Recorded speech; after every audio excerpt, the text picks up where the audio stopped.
అభిషేకం స్వస్థత కూడిక నిర్వహించు తేదీ ప్రతి నెల 2వ శనివారం ఏప్రిల్ నెల 11వ తారీఖు జరిగే అభిషేకం ఆశీర్వాద కూడికకు తప్పకుండా రండి. సమయం ఉదయం 10 గంటల నుండి ప్రారంభించబడును. స్థలం గుంటూరు పట్టణములోని శారదా కాలనీ ఆర్ట్స్ సెంటర్ దగ్గరలో గల లూర్స్ హై స్కూల్ లో జరుగును. పరిశుద్ధాత్మాగ్ని అభిషేకంతో నింపబడాలని కోరుకుంటూ ఉన్నారా? దైవజనులు రెవరెండ్ రాజన్న గారు, రెవరెండ్ రాణక్క గారు, బ్రదర్ రాజకుమార్ గారు మీ కొరకు స్వస్థత ప్రార్థనలు చేయుదురు. భోజన వసతి కలదు. మా ఫోన్ నంబర్ 8121229390. అభిషేక ఆరాధన నిర్వహించు తేదీ ఏప్రిల్ నెల 11వ తారీఖు జరిగే అభిషేకం ఆశీర్వాద కూడికకు తప్పకుండా రండి. నజరేయుడైన యేసుక్రీస్తు నామములో ఇప్పుడే ఆ దురాత్మ శక్తుల్ని బంధిస్తున్నాను. రండి, ఇది మహిమ నుండి అధిక మహిమకు వెళ్ళే సమయం. నా మందిరము మీ మధ్య ఉంచెదను. లేవి కాండము 26వ అధ్యాయము 11వ వచనం. ప్రియమైన దేవుని బిడ్డలారా, దేవుని దర్శనమును బట్టి సత్తెనపల్లి దగ్గరలోని కొర్రపాడు గ్రామములో స్వస్థతశాలను దేవుడు ఇచ్చిన స్థలములో నిర్మించుచూ ఉన్నాం. నిర్మాణము కొరకు ప్రార్థించండి. మా ఫోన్ నంబర్ 8121229390. రెవరెండ్ గొటికెల రాజన్న గారు, రెవరెండ్ గొటికెల రాణక్క గారు మీ అందరి కొరకు ప్రత్యేక ప్రార్థనలు చేయుదురు. పుష్పమా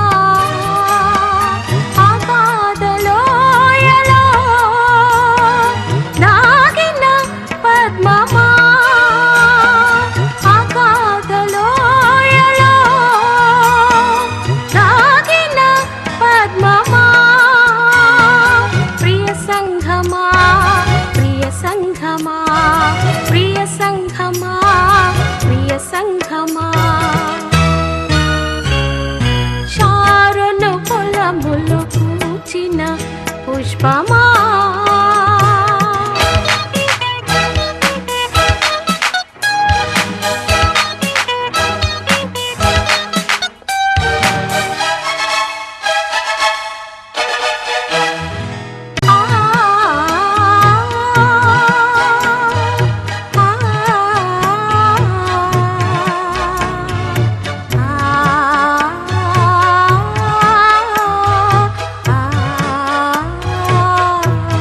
అభిషేకం స్వస్థత కూడిక నిర్వహించు తేదీ ప్రతి నెల 2వ శనివారం ఏప్రిల్ నెల 11వ తారీఖు జరిగే అభిషేకం ఆశీర్వాద కూడికకు తప్పకుండా రండి.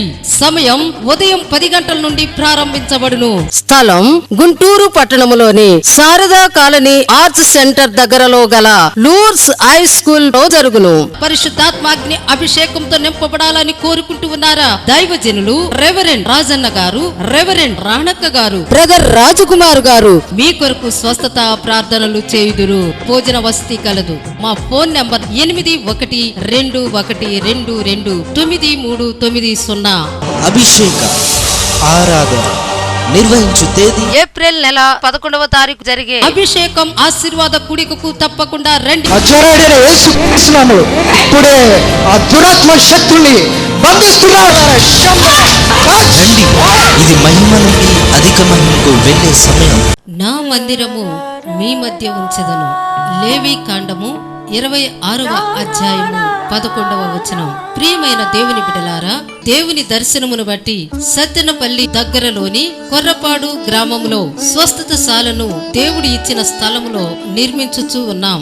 నిర్మాణము కొరకు ప్రార్థించండి. మా ఫోన్ నంబర్ 8121229390. రెవరెండ్ గొటికెల రాజన్న గారు, రెవరెండ్ గొటికెల రాణక్క గారు మీ అందరి కొరకు ప్రత్యేక ప్రార్థనలు చేయుదురు.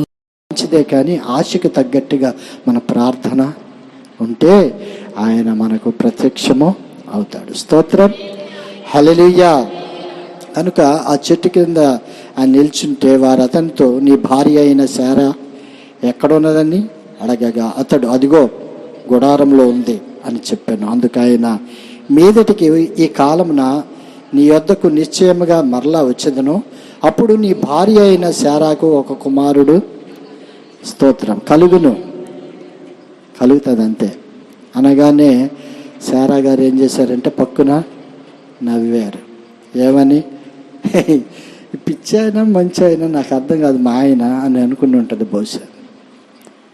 ఏంటి 24 సంవత్సరాలు కనిపెట్టాము, ఇప్పుడు మళ్ళా ఆయన వచ్చి మీ దగ్గరికి మళ్ళీ 1 సంవత్సరానికి పిల్లోడు కలుగుతాడు అని అంటే ఆయన నమ్ముతున్నాడు. ఎవరు నమ్ముతున్నాడు? అబ్రహాం నమ్ముతున్నాడని ఏమో నవ్వింది. ఎప్పుడు అవుతుంది మాకు? పోయే వయసే కానీ వచ్చే వయసు కాదు కదా, ఎందుకు ఆయన అలాగా అని అనుకుంటా నవ్వితే దేవుడు వార్నింగ్ ఇచ్చి, మా నవ్వొద్దు, వచ్చే సంవత్సరం కరెక్ట్గా నేను నీకు కుమారుణ్ణి ఇస్తాను. స్తోత్రం, హల్లెలూయా. వినండి, దేవుని యొక్క సన్నిధానంలో అంతగా దేవుణ్ణి ధ్యానించడానికి అబ్రహాముకు చాలా సమయము దేవుడు కేటాయించాడు. కారణం ఏంటంటే అదే దేశంలో ఉంటే అంతటి సమయాన్ని దేవుని కొరకు ఉపయోగించేవాడు కాదు. దేశంలో ఉంటే దేశ పనుల్లో, తన కుటుంబం పనులు, అడావుళ్ళు ఎక్కువగా ఉంటాయి కనుక దేవుడు అతన్ని ఒక జాతిపిత అంటారు కదా, ఇజ్రాయేలుకు జాతిపిత అబ్రహాం. హల్లెలూయా. అర్థమవుతుందా? వారి జాతికి పిత అనగా వారి జాతి అంతటికి కూడా ఆయనే మొదట ప్రాధాన్యమైన వ్యక్తి. ఆయన ద్వారా ఆయన సంతానము ఇజ్రాయేలీలు. కనుక ఇటువంటి ప్రాముఖ్యమైన ఆ సమయంలో దేవుడు మరలా అబ్రహాంతో మాట్లాడి సొదొమ గొమొర్రా అనే పట్టణాలని నాశనం చేయాలి అని అనుకుంటున్నాను అబ్రహాం, ఏమంటావు అన్నాడు. అనగానే గుండె ఇక స్పీడ్ పెరగటం మొదలుపెట్టింది. కారణం ఏంటంటే ఆ ఏరియాలో తన బంధువు అన్నాడు. ఆ బంధువు ఆ ఏరియాలో ఉండుటను బట్టి సొదొమ గొమొర్రా పట్టణాన్ని నాశనం చేస్తే నా బంధువు కూడా నాశనం అయిపోతాడు అనే ఒక ఉద్దేశం.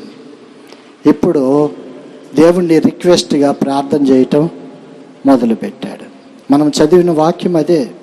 అందుకు అబ్రహాము 18:27 ఆదికాండము. అందుకు అబ్రహాము, ఇదిగో ధూళియు బూడిదయు అయిన నేను ప్రభుతో మాటలాడ తెగించుచున్నాను అన్నాడు. ఏమన్నాడు? బూడిద ధూళి. ఆ బూడిద ధూళి అన్న సంగతి అబ్రహాంకి అర్థమైంది. నేను ఇప్పుడు ఇలాగున్నాను, రేపు ఏదో ఒక రోజున మట్టిలోనికి వెళ్ళిపోతాను, బూడిదైపోతాను, ఏమైపోతానో నాకే తెలియదు. అబ్రహాము యొక్క ఆలోచన విధానాలు వింటున్నారా? ఎంతగా తగ్గించుకున్నాడంటే అంతటి సంపద ఉన్నా, అంత ఆశీర్వాదము ఉంది అని అనుకుంటున్నా, అంత బంగారము వెండి అంతా ఉంది, కానీ ఏదో ఒక రోజున నేను బూడిదనే అన్నాడు. స్తోత్రం. తగ్గింపడ్డారు దాన్ని, దేవుని దగ్గర తగ్గించుకోవటం. మనము ఈ తగ్గింపు కాలంలో ఉన్నాం. ఇప్పుడు ఈ 40 రోజులు దేవుని దగ్గర తగ్గించుకుని ఉంటున్నాం. తర్వాత కూడా తగ్గించుకోవటానికి ఇది ఒక పాఠము. స్తోత్రం, హల్లెలూయా. కనుక వినండి, ఈ 40 రోజులు కూడా దైవ ధ్యానము కలిగి ఉండాలి అని దేవుని యొక్క ఉద్దేశము. భస్మ బుధవారములో స్టార్టింగ్ రోజున మనం ఉన్నాం. మీరు చేయవలసినవి ఏమిటంటే ఉంటే ఉండండి, లేకపోతే లేదండి. అంటే ఉపవాసము ఉంటే ఉండండి, ఒక రోజన్నా లేకపోతే 2 రోజులన్నా ఉండండి, అడపాదడపా ఉండండి. రోజంతా 40 రోజులు ఉండాలి అని అనుకుంటే ఉండండి, ఉండగలిగితేనే. ఉండలేకపోతే వద్దండి. దేవునికి అపకీర్తిగా మీరు ఉండొద్దు. ఒక పూటైనా నేను ఆహారం లేకుండా దేవుని సన్నిధానంలో ఉండగలను అని అనుకుంటే ఆ పూట ఆహారం మానేసి బైబిల్ గ్రంథము దగ్గర పెట్టుకుని పాటలు పాడుకుంటూ దేవుని స్తుతిస్తూ ఆ పూట మీరు గడపాలి. స్తోత్రం. అర్థమవుతుందా? అంతవరకు ఓకే. తర్వాత రెండవది ఏంటంటే, నేను అస్సలు ఉండలేనండి అన్న వాళ్ళు కాస్త అంత తినేవాళ్ళు కొద్దిగా తినండి, ప్రాబ్లం ఏం లేదు. తగ్గించుకోండి, ఆహారం తగ్గించుకోండి, శరీరాన్ని కొద్దిగా నలగొట్టుకోండి. కొంచెం బాగా తినేసి బ్రేవుమని తేనపోద్ది ఇక్కడికి వచ్చి. తర్వాత లైట్గా తింటే ఏమవుతుందంటే మనము కొద్దిగా అటెన్షన్గా ఉంటాం. తర్వాత ప్రార్థన కూడా కొద్దిగా గట్టిగానే చేసుకోవచ్చు. బాగా తింటే మత్తుగా ఉంటుంది, ప్రార్థన చేయలేము. అందుకు తినొద్దు అంటున్నా. ఎక్కువ మరీ తినొద్దని నేను చెప్పను, ఎందుకంటే షుగర్ పేషెంట్లు, బీపీలు, వాళ్ళు ఇల్లు అవి అన్నీ కూడా వచ్చేసి ఉన్నాయి, ఆల్రెడీ ఉన్నాయి. కనుక మీరు ఏదో కొద్దిగా సుఖ ఉపవాసం అని అన్నట్టుగా కొద్దిగా లైట్గా ఉండండి. ఓ పూట ఉండగలిగిన వాళ్ళు ఉండండి, వారానికి ఒక పూట ఉండగలను అనుకున్న వాళ్ళు కూడా ఉండవచ్చు, మీ ఇష్టం. అది నీకు నీ దేవునికి ఉన్న మాంసాన్ని మానివేయండి. స్తోత్రం, హల్లెలూయా. ఇంకొకటి ఏంటంటే, ఇది వచ్చే మార్చి నెలలో మంచి మల్లెపూలు వస్తూ ఉంటాయి, పూలు వస్తూ ఉంటాయి. తల ఒకటి ఎంత పెట్టుకుని తిరగబాకండి, వాటిని కూడా అవాయిడ్ చేయండి. స్తోత్రం, హల్లెలూయా. ఈ చిన్న చిన్నయే నేను చెప్పేది, పెద్దగా ఏం చెప్పట్లా. మిగతా రోజు అయిపోగానే పెట్టుకోండి, అంత పెట్టుకొని కొప్పున్నాం ఎంత అయినా పెట్టుకోవచ్చు కదా. ఈ 40 రోజులు మాత్రం అలాగ ఉండండి, సైలెంట్ అయిపోండి, దేవుని కొరకు తగ్గించుకోండి. అబ్రహాము తగ్గించుకున్నాడు, ఏమని? నేను బూడిద వంటి వాడిని, ధూళి వంటి వాడిని, నేను మాట్లాడటానికి కూడా అర్హత లేని వాడిని అయ్యా, అయినా తెగించి మాట్లాడుతున్నాను, నా మాటలు ఆలకించయ్యా.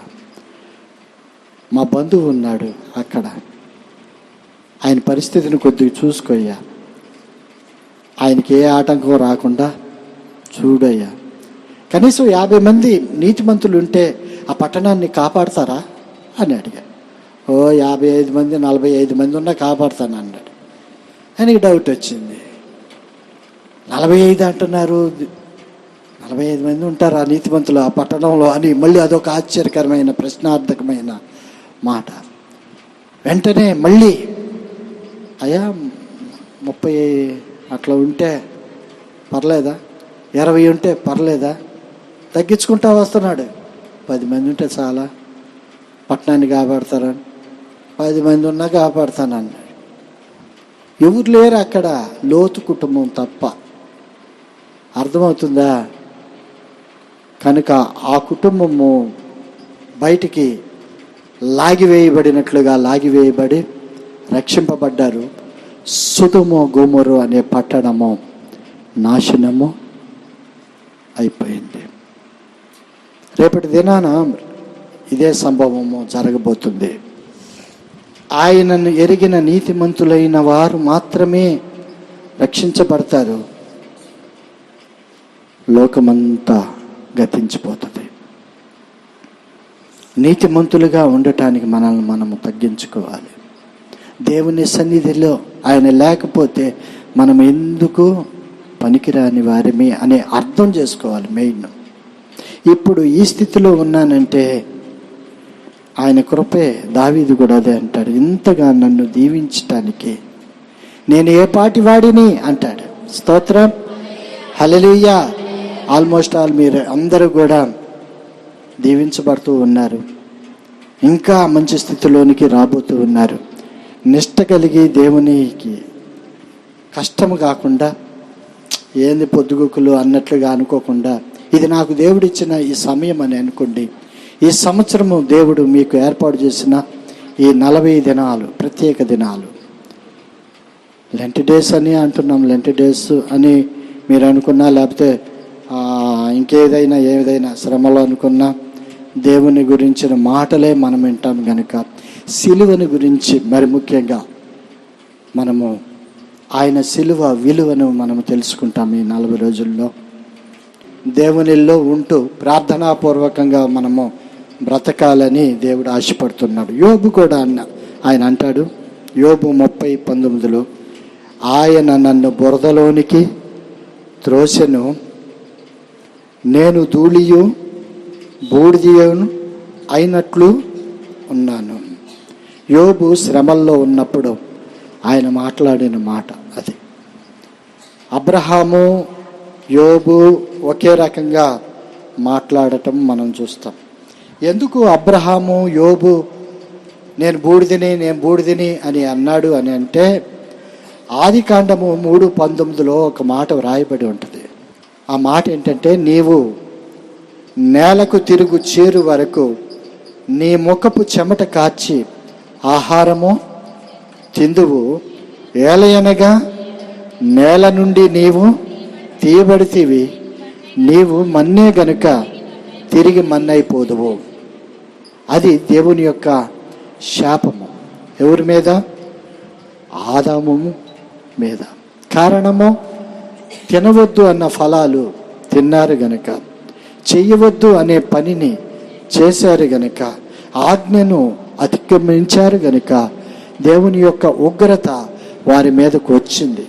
దాన్ని బట్టి దేవుడే స్వయంగా శపిస్తే ఎవ్వరు కూడా దాని నుండి అందుకు ఆ శాపము వారికి గుర్తొచ్చింది. అబ్రహాముకి, యోబుకిను. వినండి, కనుక నేను బూడిద ఇప్పుడు ఉన్నానంటే, సజీవ లెక్కలో ఉన్నానంటే అది దేవుని కృపే. రేపో మాపో ఏమవుతాను? నేను నేల నుండి తీయబడ్డాను, నేను మన్నే గనుక తిరిగి మన్నులోనికి వెళ్ళిపోతాను. ఏదో ఒక రోజున మనము చిత్తగించాల్సిందే. ఇక్కడ ఉన్నవన్నీ కూడా ఆస్తులు, అంతస్తులు, ఇవన్నీ కూడా మనం ఉన్నంతకాలము రాజాలాగా ఉంటాం. హల్లెలూయా, హల్లెలూయా.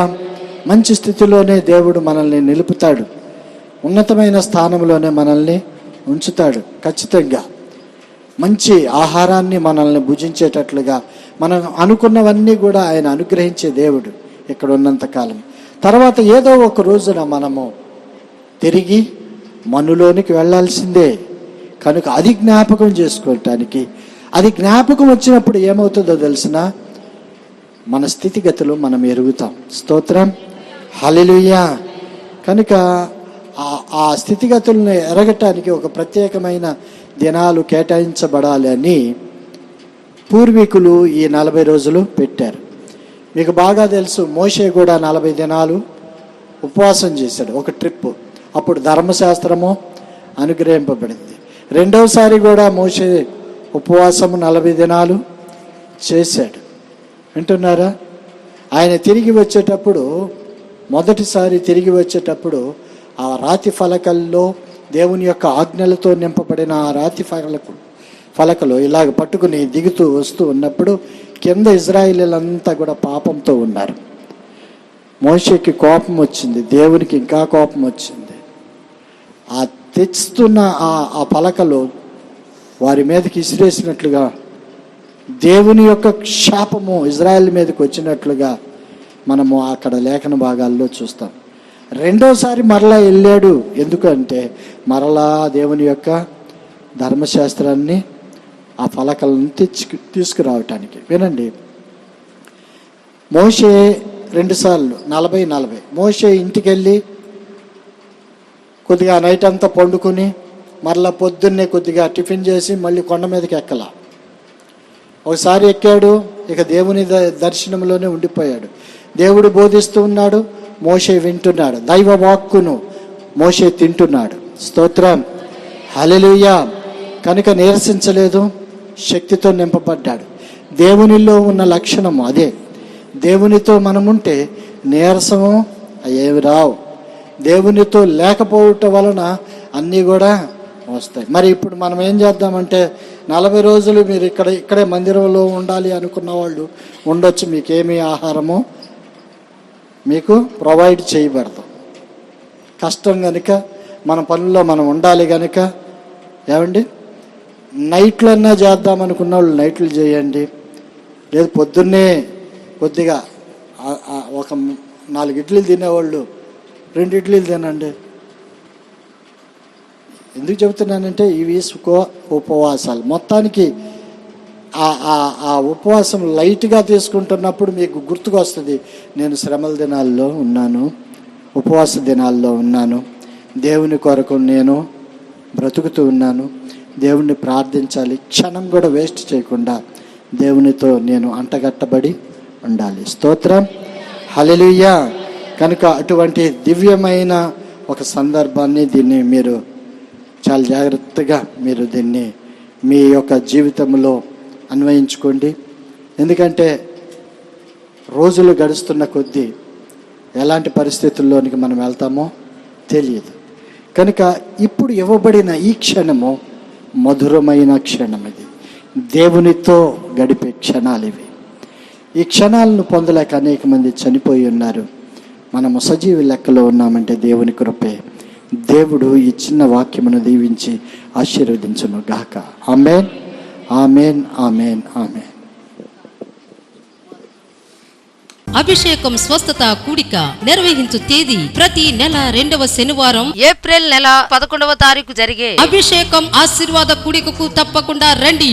సమయం ఉదయం 10 గంటల నుండి ప్రారంభించబడును. స్థలం గుంటూరు పట్టణములోని శారదా కాలనీ ఆర్ట్స్ సెంటర్ దగ్గరలో గల లూర్స్ హై స్కూల్ లో జరుగును. పరిశుద్ధాత్మాగ్ని అభిషేకంతో నింపబడాలని కోరుకుంటూ ఉన్నారా? దైవజనులు రెవరెండ్ రాజన్న గారు, రెవరెండ్ రాణక్క గారు, బ్రదర్ రాజకుమార్ గారు మీ కొరకు స్వస్థత ప్రార్థనలు చేయుదురు. భోజన వసతి కలదు. మా ఫోన్ నంబర్ 8112229390. అభిషేక ఆరాధన నిర్వహించు తేదీ ఏప్రిల్ నెల 11వ తారీఖు జరిగే అభిషేకం ఆశీర్వాద కూడికకు తప్పకుండా రండి. నజరేయుడైన యేసుక్రీస్తు నామములో ఇప్పుడే ఆ దురాత్మ శక్తుల్ని బంధిస్తున్నాను. రండి, ఇది మహిమ నుండి అధిక మహిమకు వెళ్ళే సమయం. నా మందిరము మీ మధ్య ఉంచెదను. లేవి కాండము 26వ అధ్యాయము 11వ వచనం. ప్రియమైన దేవుని బిడ్డలారా, దేవుని దర్శనమును బట్టి సత్తెనపల్లి దగ్గరలోని కొర్రపాడు గ్రామములో స్వస్థతశాలను దేవుడు ఇచ్చిన స్థలములో నిర్మించుచూ ఉన్నాం.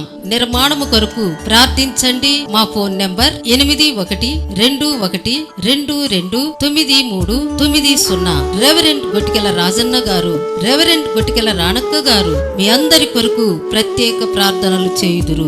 ప్రభునందు ప్రియ దేవుని బిడ్డలారా, ప్రభు అయిన యేసుక్రీస్తు వారి నామంలో మీ అందరికీ వందనాలు తెలియజేస్తూ ఉన్నాం. ప్రియ దేవుని బిడ్డలారా, ఈ యొక్క ఆధ్యాత్మికమైన కార్యక్రమము ముందుకెళ్ళులాగున మీరంతా ప్రార్థించండి.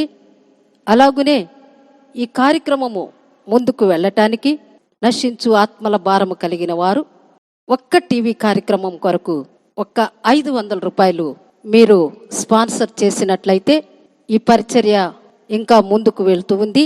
అందును బట్టి మీరు భారము కలిగి ఈ యొక్క పరిచర్యలో భాగస్తులుగా ఉండి ఒక్క కార్యక్రమమును స్పాన్సర్ చేసినట్లయితే మీ కుటుంబాలు దీవించబడతాయి. అలాగునే ఈ పరిచర్యలో దీవించబడిన వారు అనేక కుటుంబాలు స్పాన్సర్ చేయటను బట్టి ఈ కార్యక్రమము ముందుకెళ్తా ఉంది. ఈ కుటుంబము ఈ కార్యక్రమము నిమిత్తము 500 రూపాయలు ఇచ్చి ఉన్నారు. ఈ కుటుంబమును ప్రభు బహుగా దీవించి ఆశీర్వదించునుగాక. ఈ కుటుంబము కొరకు మనము ప్రార్థన చేద్దాం. కృపా కనికరములు కలిగిన మా గొప్ప తండ్రి, సర్వశక్తివంతుడా మీకు స్తోత్రాలయ్యా. అయా, నశించు ఆత్మల భారము కలిగిన వారు అతి తక్కువ మంది ఉన్నారు. భారము కలిగి ఇదిగో ఈ బిడ్డల కుటుంబము నాయన ఈ కార్యక్రమానికి స్పాన్సర్ చేసి ఉండగా ఈ కుటుంబమును నూరంతలుగా దీవించి ఆశీర్వదించమని యేసు నామమున అడుగుచున్నాము తండ్రి. Amen, amen. ప్రియ దేవుని బిడ్డలారా, ఈ కార్యక్రమము నిమిత్తము స్పాన్సర్ చేయాలి అనుకున్న వారు ఇదిగో టీవీలో స్క్రీన్ మీద నెంబర్ కనపడుతూ ఉన్నది. ఈ నెంబర్కి మీరు ఫోన్ చేయండి. ఒక్క కార్యక్రమమునకు మీరు ఇచ్చినప్పుడు కొన్ని ఆత్మలు దేవుని చెంతకు నడిపించబడతాయి. కాబట్టి ప్రతి వారు కూడా ప్రభు ప్రేరేపించిన కొలది దేవుని పరిచర్య కొరకు నిలబడే బిడ్డలంగా ఉండాలని ప్రభు పేరట మీ అందరికీ తెలియచేస్తూ ఉన్నాం. మీ అందరికీ వందనాలు. ప్రార్థన చేసుకుందాం. కృపా కనికరములు కలిగిన మా గొప్ప తండ్రి, సర్వశక్తివంతుడా మీకు స్తోత్రాలు చెల్లిస్తూ ఉన్నాం నాయన. అయ్యా, ఉన్నత కార్యములు చేయవాడా మీకే స్తోత్రాలయ్యా. గొప్ప దేవుడా మీకు స్తోత్రాలు నాయన. ఇప్పటి వరకు విన్న వర్తమానము ప్రతి హృదయములో నూరంతలుగా ముద్రించండి నాయన. వాక్యానుసారంగా జీవించే ధన్యత ప్రతి బిడ్డకు దయచేయండి. వాక్యము వినుట వలన విశ్వాసము కలుగుతుంది. కాబట్టి ఎంతమంది బిడ్డలైతే ఈ టీవీ ముందు కూర్చుని మీ యొక్క వర్తమానమును వింటూ ఉన్నారో ప్రతి బిడ్డ హృదయమును మీరు కదిలించి నాయన మీ తట్టు తిప్పుకుని మీకు సాక్షులుగా నిలబెట్టుకోమని గొప్ప దేవుడా మీకు స్తోత్రాలయ్యా. ఈ వాక్యము చేత ప్రతి కుటుంబమును బలపరచమని, అలాగునే ఈ వాక్యము వింటూ ఉన్న బిడ్డలు ఏ అవసరతలతో అయితే ఇక్కడ కూర్చుని ఉన్నారు, ప్రతి బిడ్డ అవసరత తీర్చండి నాయన. వ్యాధులు, సమస్యలు, ఇరుకులు, ఇబ్బందులు, ప్రతి సమస్య నుండి విడుదల కలుగునుగాక ఆమేన్. ప్రతి బంధకము నుండి విడుదల కలుగునుగాక ఆమేన్. మరి ఎగ్జామ్స్ రాస్తున్న ప్రతి బిడ్డల పట్ల కూడా మంచి జ్ఞానం ఇచ్చి ఉన్నత మార్కులతో బిడ్డల్ని దీవించి ఆశీర్వదించమని, ప్రతి బిడ్డ కూడా ఫస్ట్ మార్కులతో ముందుకెళ్ళులాగున దీవించండి నాయన. మరి బిడ్డలందరికీ కూడా ఎగ్జామ్స్ అయ్యేంత వరకు కూడా మీ కృపా కాపుదలిమ్మని, అలాగునే చేతబడి చిల్లంగి శక్తులు, దెయ్యముల చేత పీడింపబడుతున్న వారికి, తాగుడనే కట్లతో, వ్యభిచారపు కట్లతో, ఆచారపు కట్లతో ఉన్న వారికి ప్రతి బంధకము తెగిపోవునుగాక యేసు శక్తి కలిగిన నామములో ఇప్పుడే విడుదల కలుగునుగాక ఆమేన్. నాయన గొప్ప దేవుడా, ఇదిగో ఈ వాక్యం వింటున్న ప్రతి బిడ్డ పట్ల కూడా మీ ఆశీర్వాద దీవెనలు మెండుగా కుమ్మరింప చేయమని యేసు నామమున అడుగుచున్నాము తండ్రి ఆమేన్ ఆమేన్. నా మందిరము మీ మధ్య ఉంచెదను. లేవి కాండము 26వ అధ్యాయము 11వ వచనం. ప్రియమైన దేవుని బిడ్డలారా, దేవుని దర్శనమును బట్టి సత్తెనపల్లి దగ్గరలోని కొర్రపాడు గ్రామములో స్వస్థతశాలను దేవుడు ఇచ్చిన స్థలములో నిర్మించుచూ ఉన్నాం. నిర్మాణము కొరకు ప్రార్థించండి. మా ఫోన్ నెంబర్ 8121229390. రెవరెండ్ గొటికెల రాజన్న గారు, రెవరెండ్ గొటికెల రాణక్క గారు మీ అందరి కొరకు ప్రత్యేక ప్రార్థనలు చేయుదురు. అభిషేకం స్వస్థత కూడిక నిర్వహించు తేదీ ప్రతి నెల 2వ శనివారం ఏప్రిల్ నెల 11వ తారీఖు జరిగే అభిషేకం ఆశీర్వాద కూడికకు తప్పకుండా రండి. సమయం ఉదయం 10 గంటల నుండి ప్రారంభించబడును. స్థలం గుంటూరు పట్టణములోని శారదా కాలనీ ఆర్ట్స్ సెంటర్ దగ్గరలో గల లూర్స్ హై స్కూల్ లో జరుగును. పరిశుద్ధాత్మాగ్ని అభిషేకంతో నింపబడాలని కోరుకుంటూ ఉన్నారా? దైవజనులు రెవరెండ్ రాజన్న గారు, రెవరెండ్ రాణక్క గారు, బ్రదర్ రాజకుమార్ గారు మీ కొరకు స్వస్థత ప్రార్థనలు చేయుదురు. భోజన వసతి కలదు. మా ఫోన్ నంబర్ 8121229390. అభిషేక ఆరాధన నిర్వహించు తేదీ ఏప్రిల్ నెల 11వ తారీఖు జరిగే అభిషేకం ఆశీర్వాద కూడికకు తప్పకుండా రండి. నజరేయుడైన యేసుక్రీస్తు నామములో ఇప్పుడే ఆ దురాత్మ శక్తుల్ని బంధిస్తున్నాను. రండి, ఇది మహిమ నుండి అధిక మహిమకు వెళ్ళే సమయం.